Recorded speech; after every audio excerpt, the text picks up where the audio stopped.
Yeah,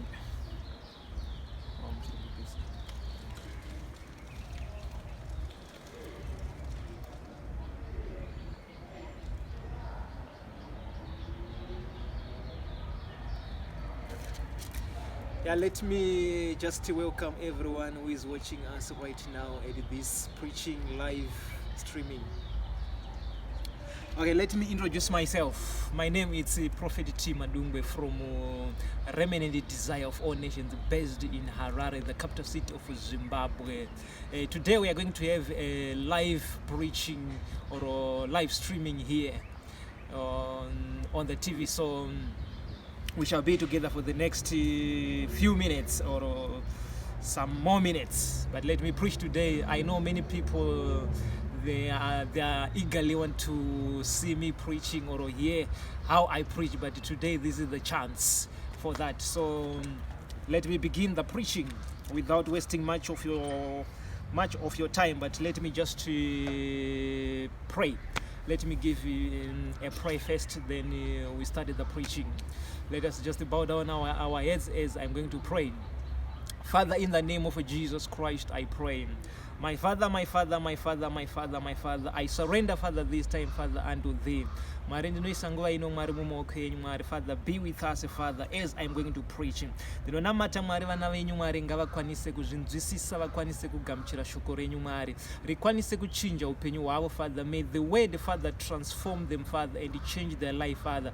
May it, Father, uplift them, Father, from today. In Jesus Christ's name I pray. My Father, my Father, my Father, I thank you as I count it done, Father, permanently. Amen. So I have prayed for every viewer so that you can understand it. But let me go to the word of the Lord, because today I'm here just to preach. Let me read from the book of 1 Kings chapter 19 from verse 9. 1 Kings chapter 19 verse 9. It reads as follows from the Holy Bible. And the word of the Lord came to him. What are you doing here, Elijah? Verse 10. He replied, I have been zealous for the Lord God Almighty. The Israelites has rejected your covenant, torn down your altars, and put your prophets to death with the sword. I am the only one left, and now they are trying to kill me too. Verse 11. And the Lord says, go out and stand on the mountain in the presence of the Lord, for the Lord is going to pass by. May God bless his word. Today I'm going to preach the message title called Fear. I'm going to preach about fear. As I have read in the Bible, we see there was a great prophet Elijah. Tunaona kuti mprofita wa Mwari anosvika pa anoshandiswa na Mwari. Then anoita altar yake, then the Lord answered, then the fire came down from heaven. Munhu wese achiona. But after that, Elijah aita that. Anobva auraya vaprofita vaBhaari, or the false prophets, because Israel that time yanga ine vaprofita venhema vanga vakawanda. So Elijah was one prophet versus many. So we see as a great prophet of Elijah anga need that challenge kuti ane false prophet, but vanosvika pavanoenda on the mountain Carmel. Then Elijah managed to succeed. Vanhu vakaonawo simba raMwari. After vaona simba raMwari, then Jezebel, muridzi wevaprofita venhema, he started to persecute, or he wanted to kill Elijah. Then the fear started there. Ndo pane message yangu zuva ranhasi kuti unyatsokupanzwisisa kuti patinozonopedza Mwari vachitibatsira. So we see Elijah ashandiswa naMwari kudaro. A word came from the mukadzi wamambo ainzi Jezebel. Kanzi mangwana chaiye ndinenge ndauraya iwewe sezvawaita vaprofita vangu. Then we see muprofita azvina kumuitira zvakanaka. Muprofita akatotyawo akakwanisa kutiza Jezebel. Munhu anga ari mukadzi, but fear payakabata Elijah, munhu angashandiswa naMwari zvakadaro. Elijah haana kukwanisa kunziva position yake. Let me just elaborate a little bit. Who is a prophet? A prophet is a spokesperson for God, or munhu anomirira Mwari, or a mouthpiece of God, the munhu who stand in the presence of the Lord. But pakaudzwa mashoko ekuti mangwana ndichange ndaurayawo iwewe Elijah sezvawaita vaprofita vaBhaari. Tinoona kuti Elijah haana kudzokera kuna Mwari aimbomushandisa zvakare. We see kuti Elijah chakatanga kufunga muupenyu hwake kutiza to run away from his life, for his life. Then atiza kudaro, ndo patinoona kuti Mwari vanozouya kwaari vachimbodza kuti Elijah uri kuitei panzvimbo yauri pano. So we see kuti Elijah is a great prophet. We are not prophets. Ndiri kuparidzira vanhu vasiri maprophets vandiri kutaura navo izvozvo. But we see another great prophet like Elijah. Tikabata vaprofita in the Bible, we see kuti Elijah was one of the greatest prophet. Tichimeasure pavaprofita kuti who was the greatest among the prophets, we see kuti Elijah was one of them. But we see a great prophet like Elijah akakwanisa akatadza kuresista fear to an extent yekuti he ran away from that place kutoenda to hide to a certain place. Then aenda ikoko, it was God who managed to kuti azodzoka zvakare. But we see kuti, so we Christians every day we are facing the situations like Elijah. After we do zvinhu zvaMwari patinenge tichinamata tinosangana nezvinhu zvakawanda. After that we see kuti fear ndo chinhu chinotibata, because the devil uses fear to defeat us. So chinhu chinoshandiswa naSatan to defeat the Christians, that's the fear. That's the greatest weapon chinoshandiswa naSatan kana achida kudefeata munhu anonamata Mwari. Because kana usina fear you can stand on your ground, but kana wabatwa nefear you can no longer stand on your ground. Like the prophet akatadza kumira as a prophet of God. Ndambotaura ndikati ndiri kuparidzira vanhu vasiri maprophets oro vasati vatombonzwawo Mwari kana kuti vasati vatombodii vamwe mbozi malevels ezvinhu zvaMwari zvinosiyana. But munhu aikwanisa kunzwa Mwari, munhu aikwanisa kutaura naMwari, Elijah, handiti anoti audzwa mashoko ekuti mangwana ndichakuuraya, hakuna munhu anoda kufa. Hama dzangu, regai nditaura this thing, no one want to be die. Handiti hakuna munhu anoda kufa. Chiro zvaita sei zvokuti dai zvaibvira Mwari vaikwanisa kuti paivheneka million years munhu wese aida izvozvo. Saka Elijah pakanzwa zvokufa kwake haana kukwanisa kumirira. So mukurarama kwedu we see every day tinosangana nechinhu chinonzi fear. Ndataura ndikati fear is the greatest weapon chinoshandiswa naSatan pakudefeat the Christians. So we see the devil every day is hounding us, the devil is following us, the devil ari kutsvaka upenyu hwedu, but chinhu chaari kuisa muupenyu hwedu, that's fear. Because Satan akangoisa fear mauri, you are totally defeated. Sezvakaita Elijah akangozwa fear, akangozwa kuti mangwana cheche ndinenge ndakuuraya. Elijah by that anambokwanisa kunamata, anakwanisa kutomboenda pamberi paMwari. Chakakwanisa kuita kutotiza panzvimbo yake, asiya basa rake rechiprofita to an extent zvokuti even God, Mwari vakatomubatsira kuti asvike to the mountain, because it was not easy for him kuti atosvika kumountain achitiza. He was not prepared, even haana kuti kana kutora anything. He managed to walk for 40 days because of fear. 40 days journey haina kurongwa nezvayo, handiti 2 journey isina kurongwa nezvayo, haina kana mapreparations kana chii chatakura. Chakakwanisa kungoita Elijah kutiza. So chinoitika ndechekuti paunobatwa nefear unotanga kuita zvimwe zvinhu zvekuti your life become in danger like of Elijah. Nekuti anotozopiwa chikafu nemutumwa akanzi chikafu kuti journey yako ukwanise kusvika kwauri uda kusvika kugomo kwaitizira. Of course he was running away to the mountain of the Lord, ndo kwaitizira. But kana tichita zvinhu in life hatifaniri kungoita zvinhu just randomly. Yes, that the attacks will always come, because here on earth we are on the battleground. Handitika Satano anenge achitirwisa, Mwari vanenge vachida kuti tikwanise kuresista. Handitika saka ma-attacks haafi arega kuuya. The devil always attack us whether you live righteous or you are not living righteous. My attacks anotouya. Like Elijah was a prophet, but a prophet was attacked by the devil using Jezebel.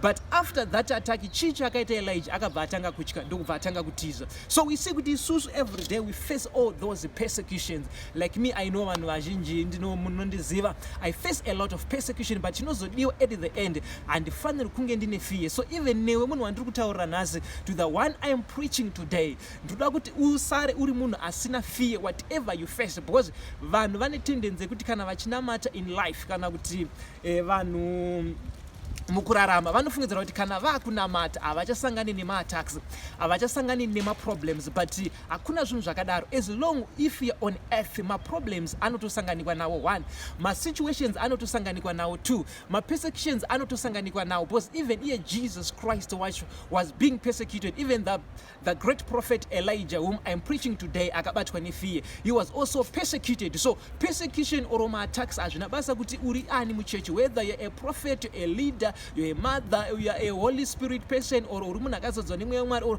unoita chi in church, hazvina basa kuti ndiwani. Ma-attacks anouya because Satan, tinoona the book of Revelation chapter 12, tinoona kuchinzi une nhamo wenyika nekuti chikara chakandwa pauri pasi ipapo. Saka tinoona Satan ndo basa rake rakatokandwa panyika kutozotitesa, kutozotirwisa. Saka kana zvakadaro kureva kuti Mwari havakwanisi kuchinja, because Mwari vanozviita muranda weshoko ravo. Saka we see kuti God will never change. Saka Satan atadza kudenga akakandwa panyika. Saka akandwa panyika kudaro, saka he is on mission every day. Saka every day ari kutsvaka munhu wekudefeata, every day ari kutsvaka munhu wekuparadza. Like Elijah ndiye munhu anga atsvaka kuparadzwa, but say Elijah akada kuparadzwa akaitira chakanaka kuna Mwari, nekuti the Bible says musatendera vaprofita venhema vachirarama. So we see kuti Elijah akadzokera in the Bible akaona kuti hazvibvumidzi kuti mutendere vaprofita venhema vararama kuti vararame, but Elijah aita that thing zvakamunzira persecution. Saka kureva kuti in our daily life it's not all about kuti sometimes zvatinosangana nazvo we deserve kana kuti taita chakaipa.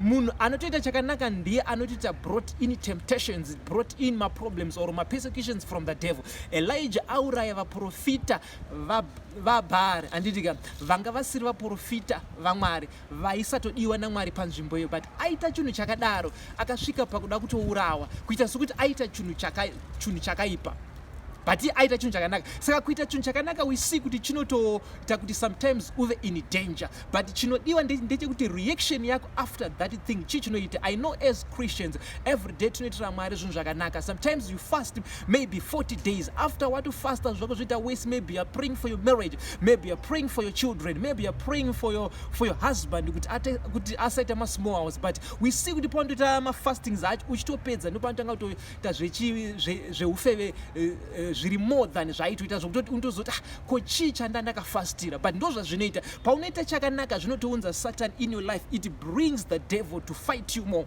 Saka Elijah auraya vaprofita zvakanzi naMwari musatendera vaprofita venhema vachirarama, but achingonouraya vaprofita vacho iye akuda kutourawa. Saka every time zvokuti paunoita chakanaka vanhu vanotanga kukurwisa. So pese paunoita chakanaka, be ready for the persecution, be ready for the frustrations, be ready for the attacks from the devil, be ready for any attack even from the enemies, even from the evil spirits, because David anotaura kuti vatsvene ndo vane matambudziko mazhinji, noti vasiri vatsvene. So we see kuti vanhu vatsvene ndo vane matambudziko akawanda, but vasiri vatsvene havana matambudziko akawanda. So we see kuti vasangana mati vandori ne-lesser problems, handitika, because Satan haana basa nekuvarwisa, because Satan haarwisi vanhu vasiri ma-threat, handitika, but David oti vatsvene ndo vane matambudziko mazhinji, but anokunda ese vashoma.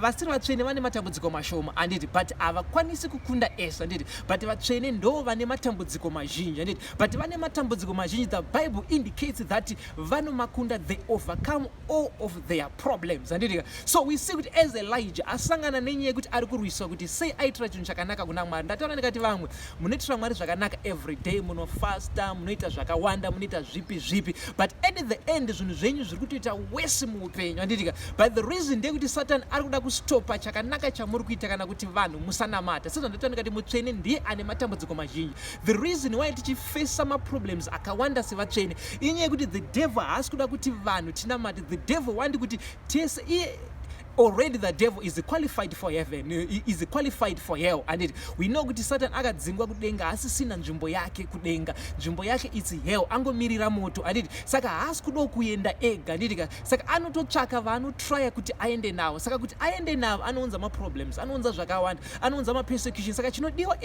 as a child of God or a son of God or a woman of God or whatever title yaunenge uchishandisa, maybe bishop or whatever, chinodiwa ndechikuramba wakaita stand on your ground. Elijah akatadza kumira panguva yacho. I like my father the prophet Daniel. Vanopinda mushumba havana kutiza shumba, but he managed to face the lions, and havana kutiza shumba, but vakatopinda mushumba imomo, then God rescued him from the lions. Zvinonzi Mwari vakatuma ma-angelic hour, the angels were sent and they shut the lion's mouth, and Daniel ndokubva ararama. Haana kutiza, haana kubatwa nefiye kuti ndakupinda mushumba saka ndakufa, saka ndakusiya zvokunamata Mwari. Akaramba akamira pana Mwari akati kana muchindiuraya ndiurayei zvenyu. Ndokubva vamukanda mushumba. But chaida kunzi Daniel aite ndechekuti asiye Mwari wake. But Daniel haana kutya sezvakaita Elijah. I'm now comparing the two great prophets pama situations ake. We are seeing these two great prophets. Vese vari kusangana nepersecution, vese vari kusangana nezvinhu zvinotyisa, but we see prophet Daniel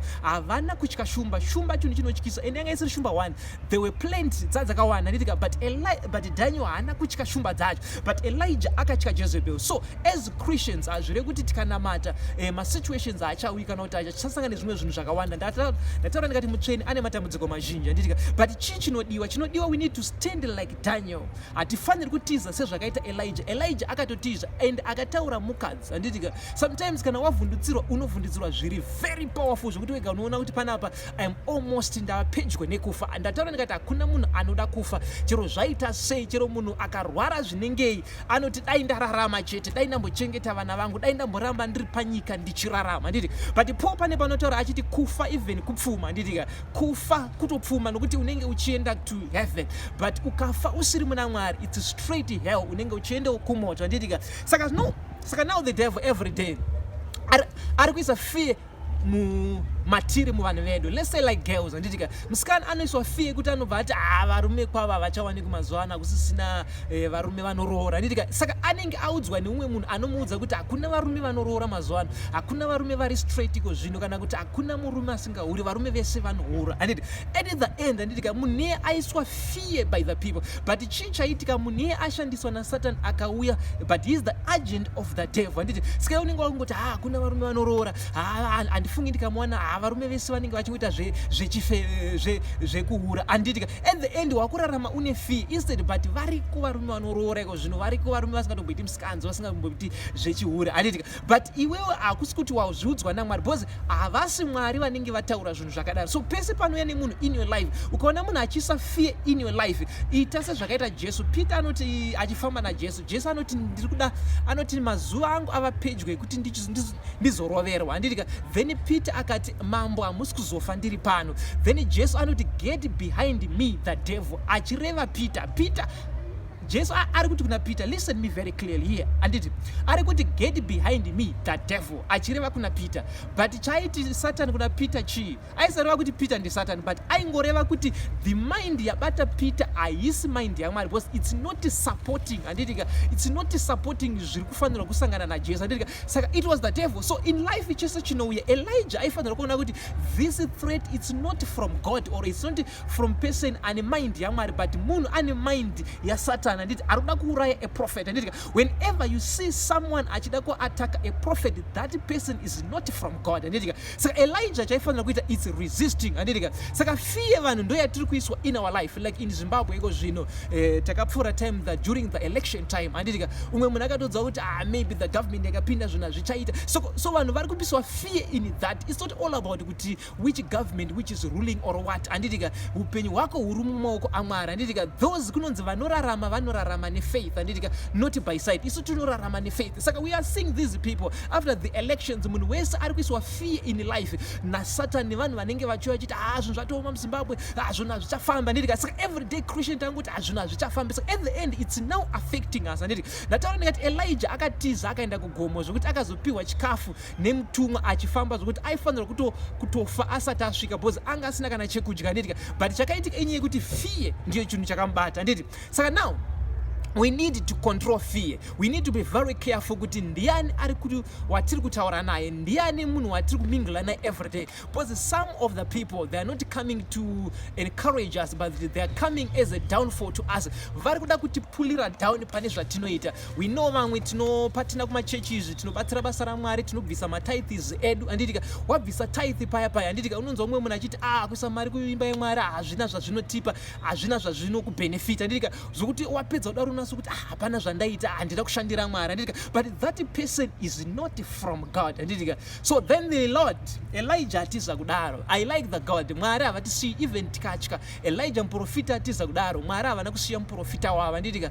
Mwari vanomutevera ikoko vamubvunza kuti Elijah uri kumboitei kuno anditika. Elijah semunhu anga ane fear, inzwa zvakataura, anoti Mwari ndini ndega ndasara kuvaprofita, I was zealous anditika for your covenant anditika, but ndini ndega ndasara now now vakuda kundiuraya. Anditi uri kunzwa as a man of fear nditika semunhu ari kutya anditika ari kuti ndini ndasara apa ari kuudza Mwari anditika ndini ndasara they want to kill me anditika even Mwari vasvika Elijah haana kubvisa fear yake anditika.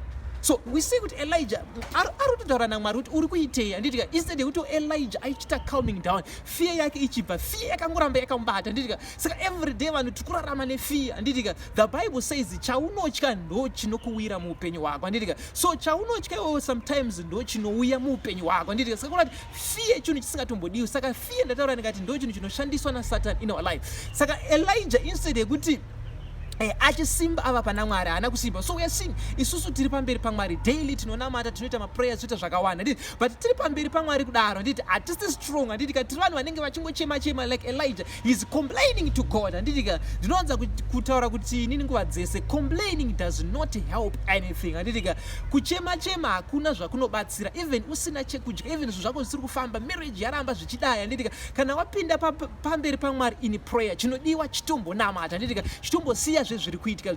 Don't be overwhelmed by the situation, by the earthly situations anditika. Elijah even ari pamberi paMwari achitotaura naMwari direct anditika achiri kungotya fear yakabata. Saka vanhu vazhinji vanopinda even in prayer or fasting but fear yavo havakwanisi kuibvisa inenge yakangovabata zvavangobva nazvo kumba kwavo kana kuti zvavanogara vachiziva kuti varume zvinhu zvangu hazvi zvaita even chiro akanamatirwa chiro akapiwa prophecy chiro akadii anongoramba achidaro. So zvadaro Mwari vakati no chienda pakati I'm going to pass by. Mwari havana basa nokuti zvako une kutya kana kuti hauna vanozongokubatsira. Mwari havatisi vega chero in every situation. Elijah musituation yake yefear Mwari vakamubatsira. Mwari havatisi takadaro whether tapinda musituation yakaita sei. But let me say this, Daniel kana akasevhwa mugomba reshumba asina kuita fear newe in every situation yawafesa what is needed now ndezvekuti iwe you must remain uri pamberi paMwari anditika. Daniel haana kusiya Mwari nokuti ari kupinda mugomba reshumba akaramba akamira. So atina vatendi vakadaro nhasi vekuti vakasangana nesituation we are better than tarisai. Elijah anonzi ndoda kukuuraya mangwana. Daniel ari kunzi ari kupinda mushumba anditika but varume avatarisai vairamba vachipfuurira pamberi paMwari. Maproblems edu atiri kusangana nawo nhasi haasi tombori maproblems mahombe kudarika kuisa mugomba reshumba kana kunzi ndinokuuraya mangwana. Umwe anenge angoti maybe ashaya kana kuti kabasa kana kuti adzingwa basa but still your life is still safe than yana Elijah. They were not safe these guys because anganzi mangwana ndikutokuuraya. Daniel aitopinda mushumba kuti atofa dai Mwari vasina kutuma the angelic to save him aifanirwa kutofa anditika. So we see kuti these attacks kana dzichitouya dzinenge dzida kutokubvisa fear kana ichitoitwa inflicted in your life anditika iri kuda kutokubvisa pamberi paMwari because Satani donzvo rake nderekuti hakuna munhu anofanira kuramba achinamata Mwari. Zvinotomurwadza kuti kune vanhu vachiri kuramba vachitenda kuna Mwari, kune vanhu vachiri kutenda kuti kudenga kuna Mwari, kune vanhu vachiri kuramba vachishingairira kunamata anditika. Saka ndati vatsvene vane matambudziko akawanda. Saka every day tinoiswa situations akadaro then the Lord passed by ndokubva vabatsira Elijah fear yake ndokubva yapera. Elijah ndokubva adzokera futi zvekulendi Israel then Jezebel hana zvaakazomuita. So today I want to encourage everyone and fear kuti whatever chauri kutya muupenyu hwako fear not. Even the Bible rinomention in the Bible in many verses kuti fear not I'm with you, fear not. Kurati nyaya yefear ndo chinhu chanyanya kukonzeresa kuti vanhu vasanyatsonamata Mwari vari stable. So the Bible says always fear not anditika.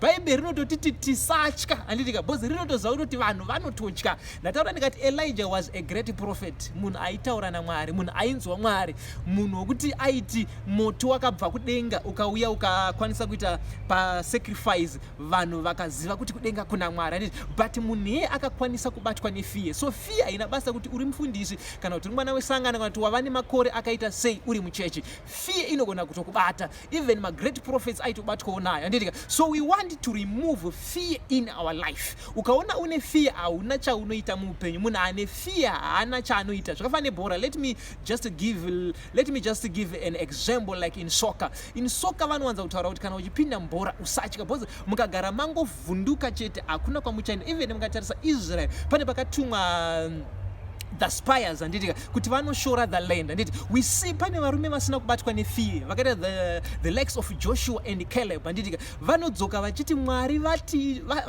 vatipa nzvimbo iya, but kune vamwe vakasvika vachiripota vachiti varume vari ikoko vane zvigumwe 6 varume veikoko vakasimba. So whatever zvari kufesa in life usatya, because Joshua a great fighter akaona varume vane zvigumwe 6 but haana kukwanisa kutya. Vana Caleb vanoshora kudaro havana kutya even zvakadaro, but vamwe maIsraelites vakadzoka vakati vanhu vari kuko hatikwanisi kumbovadhifita. So Mwari havatipi zvinhu zvidiki kwatiri, Mwari vanotipa the great, like David akaona Goliath but haana kutya kuti Goliath is a big giant. Iye anga ari mudiki.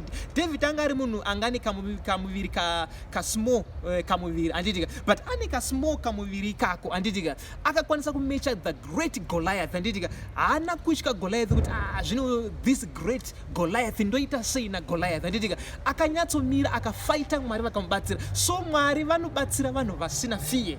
And murikona David akakwanisa kuwisa Goliath because anga asina fear, he managed to stand. Anditika Goliath munhu aityisa even King Saul mambo chai vakatomutya vakatadza kumufesa. Anditika the whole Israelites vakatadza kumufesa, but David a small boy akakwanisa kufesa great Goliath. Anditika so murikona Israel yakadefeatwa by the enemy anditika because vese vakabatwa nefear. Anditika kwete kuti varwa na Goliath vakakundwa, no, havana kukundwa but vakangoiswa fear because Goliath aingobuda oti pane murume rava. Anditika so by doing that anditika vese vakabva vabatwa nefear. Saka we see kuti munhu abatwa nefear haana victory yaanowana muupenyu wake. So why mazuva ano tisiri kuwana mavictories muupenyu hwedu? Inyaya yekuti tiri kubatwa nefear because the giant ari kuuya Satani oti pane vanonamatera apa anditika obva ativhundutsira anditika sezvinoita Goliath. But panoda vanhu vakaita sana David sezvandataura kuti Sadhanyiwa anditika David akakwanisa kumira akati inini Mwari wauri kutuka iye. David akavimba naMwari wake. So vanhu hatisi kuvimba naMwari anditika vana Goliath havashaiki muupenyu hwedu. Vanhu vanotivhundutsira vakaita sana Goliath vanotoramba vari pakati pedu anditika, but hapadiwi mukaendesana sove kuti vanobva vabvuma kuvhundutsirwa nemunhu asina kudzingiswa. Hatingavhundutsirwi naSatani akadzingwa kudenga asi sisina nzvimbo munhu angomirira hell. Hatingavhundutsirwi nemweya yetsvina isi sisina zvainokwanisa kuita mafallen angels akatodzingwa kudenga anditika. Hatingavhundutsirwi nemaSatanists because even nhasi chaivo vanhu vanobhiliva kuti maSatanists vane power kudarika isusu vanhu vanonamata Mwari. Saka already even muSatanist akasvika pauri watodefeatwa because pfungwa yako ndeyekuti maSatanists vane simba kutidarika, even Satan ane simba kutidarika. Saka already paunongopiwa attack muupenyu hwako haukwanisi kuita withstand sezvakaita David anditika. So fear chinhu chinoda kugadzirisiwa pavanhu vanonamata Mwari because fear ndo chinhu chinoshandisiwa. Even vana David ndo zvavaishandisirwa nana Goliath anditika. So we want to remove fear in our life anditika. So munhu ari kuparidza anonzi Prophet Madungwe, ndoza munondiziva nedzimwe nyaya dzakawanda anditika. So let me just say zvimwewo zvinoitwa naMwari in our lives or kufamba kwatinoitiwo naMwari, matestimonies neniwo ndotosangana nazvo zvinhu zvokutiwo tinomborwisawo tichisangana nezvinhu zvakawandisawo anditika, but Mwari vachitibatsira anditika. So kana wabatsirikana nemeseji yezuva ranhasi unokwanisa kuzotaura nesu. Kana une fear unokwanisa kabati regai ndisvike ndichazopa prayer ndinamatire vanhu vane fear, tozosiyawo madetails kune vada kuzonamatirawo vane fear, but I just want to pray nevanhu vane fear. Ndo nyaya yandachiparidza zuva ranhasi. So I just want to pray with the people nenyaya yefear. So let us bow down our heads as I'm going to pray. Father, in the name of Jesus Christ, I pray. My Father, my Father, my Father, my Father, my Father, my Father, I pray. Mwari ndinonamata Mwari kubva zuva ranhasi Mwari fiye ngairege kuvabata Mwari sezvakaita Mwari Elijah muprofita wenyu Mwari akatanga kutiza Jezebel Mwari. Ndinoziva Mwari zviriko zvinhu zvatinosangana nazvo Mwari zvichatipa fiye Mwari muupenyu hwedu, zvichaita kuti tirege kukunamatai nekuda kwokuti tinenge tichitya Mwari. But Mwari ndinonamata panguva ino Mwari every fear Mwari iri pakati pavo Mwari. Father, I command it, Father, to go in the name of Jesus Christ. I pray the spirit of fear, Father, it is bound, Father, right now. It is arrested, Father, right now. In Jesus Christ's name I pray. Father, I deliver them, Father, by the power of Jesus Christ right now. May they be, Father, be delivered right now. In Jesus Christ's name I pray. Whatever they face, the situations, the problems, Father, may they trust in the Lord, Father. In Jesus Christ's name I pray. My Father, my Father, my Father, I pray as I count and Father permanently. Amen. So we see now ndanamata nemi. So kana pane wese anoti ndanga ndine fiye kubva nhasi haufaniri kutya because prophet vanamata newe. Whenever a prophet prays, God hears. Pese pandinonamata ine ndinoziva kuti Mwari vanondinzwa, Mwari havatombondisika. Kana ndanamata muprofita akanamata Mwari vanomunzwa. So kune vane fiye vandazotaurawo nesu munokwanisa kuzotibata pa 0776 231156 kana uri outside Zimbabwe futi tinokunamatira even over WhatsApp or pa online unongobata futi pa namba idzodzo unongoisa 263 the code yeZimbabwe. But tinowanikwa muHarare kana uchida 1-on-1 unouya zvakare tinokubatsira because tinodati vanhu vararame vasingatyi. Haufaniri kutombotya muupenyu, fange uri munhu asingatyi. Even uchifamba tine vanhu vekuti kana achifamba anenge achingotya kuti ndinoita accident. That's the devil. Haasi Mwari zvokuti unochiti hatisviki kwatiri kusvika kana kuti bhazi razomanyanza speed yenyu mkwasha yazonyanyisa. No, that's not God, that's the fear. Mweya wokutya kuti inenge chinzi unenge une mweya anditika unenge uri pauro kuti unenge chida deliverance anditika kana une masituations akadaro unotibata tinokubatsira zvakare because hatidi munhu anorarama asina kutya. So let me repeat again the number yandataura ngati 0776231156 unouya tokubatsira. Kana uchida kubvunza futi zvimwe zvakawanda pamusoro penyaya yefear anditika unobvunza pa WhatsApp pa namba idzodzo kana kuti unofona kana unoisa text tobva takubatsira because lati munhu wese asare asina fear because tiri kuona kuti vanhu vazhinji ndo pandachiuya ku this preaching life Mwari ndo message yavandipa kuti go and teach them about fear because vanhu vari kubatwa nefear. Ndo message yandapiwa naMwari kuti ndinge ndichikubatsira izuva ranhasi. Tinotenda Mwari kuti all the viewers mabatsirikanawo pazuva ranhasi. So vane maproblems akadaro munouya tokubatsirai naMwari hapana chinoramba. Nditika even the Bible says listen the prophets you shall be successful. Anditika ukateerera muprofita unova successful. Hakuna munhu akateerera muprofita asina kuva successful mukati muupenyu hwake because kana ndataura ndikati muprofita is a mouthpiece of God. Anditika hapana patichamboona Mwari panyika vachifamba vachiparidza. Tisu tinenge takatotumwa naMwari kuzoparidza. So zuva ranhasi that was the message yenyaya yefear. So now zvasarira iwewe kuti uchikwanisawo kuti fear ibve mauri. Anditika zvinongonamatirwa unofanira kungoramba wakamira pamberi paMwari. Haufaniri kutya whatever. Let me just finish ndichikota ndichipedza this verse. Anditika we see Paul anoti zvatinosangana nazvo it is common anditika but zviri common kudaro anditika Mwari vanotipa matemptations anoenderana nesu anditika but chinodiwa you need to stand still. So in life masituations achauya but chinodiwa it's standing still oramba wakamira. May God bless you all.